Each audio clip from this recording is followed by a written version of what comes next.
আসসালামু আলাইকুম ওয়া রাহমাতুল্লাহি ওয়া বারাকাতুহু। ইন্নাল হামদালিল্লাহি ওয়াহদা ওয়াসসালাতু ওয়াসসালামু আলা মান লা নাবিয়্যা বা'দা আম্মা বা'দ। সম্মানিত উপস্থিতি, আমরা ধারাবাহিকভাবে পর্বাকারে আপনাদের সম্মুখে আলোচনা উপস্থাপন করছিলাম পারস্পরিক দূরত্ব ও মান অভিমান নিরসনের কার্যকর উপায় ও কৌশল নিয়ে 11তম পর্ব, অর্থাৎ শেষ পর্বে এসে গুরুত্বপূর্ণ টপিকে আলোচনা উপস্থাপন করছি।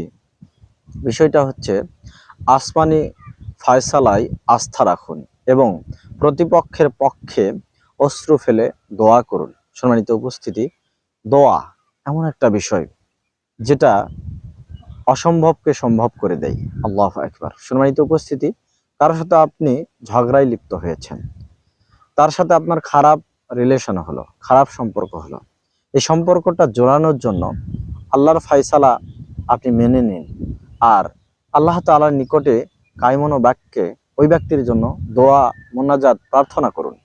বলুন, ইয়া মুকাল্লিবাল কুলুব, হে অন্তর পরিবর্তনকারী, তুমি ওই ব্যক্তির অন্তর আমার দিকে ঝুঁকে দাও।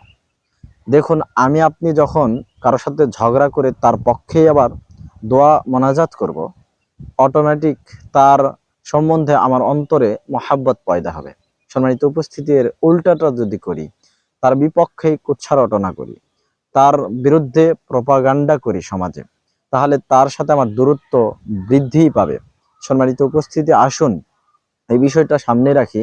কারোর সাথে মনোমালিন্য হওয়াই স্বাভাবিক, কিন্তু তার পক্ষে দোয়া করব আর আল্লাহ তাআলার ফয়সালা মেনে নিব।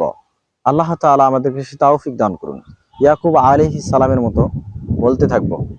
তিনি যখন সন্তানদের কাছ থেকে কষ্ট পাচ্ছিলেন, তখন বলতেছিলেন, ইন্নামা আশকু বাসি ওয়া হুজনি ইলাল্লাহ, আমি আমার অসহনীয় যন্ত্রণা, বেদনা, কষ্ট কেবলমাত্র শুধুমাত্র আল্লাহ তাআলার নিকটে উপস্থাপন করব।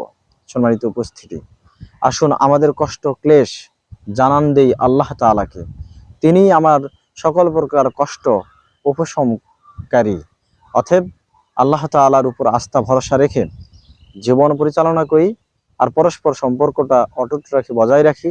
আল্লাহ তাআলা আমাদেরকে এই পয়েন্টগুলো মেনে জীবন পরিচালনার তৌফিক দান করুন। আমিন। ওয়া আখিরু দাওয়ানা আনিল হামদুলিল্লাহি রাব্বিল আলামিন। ওয়াসসালামু আলাইকুম ওয়া রাহমাতুল্লাহি ওয়া বারাকাতুহু।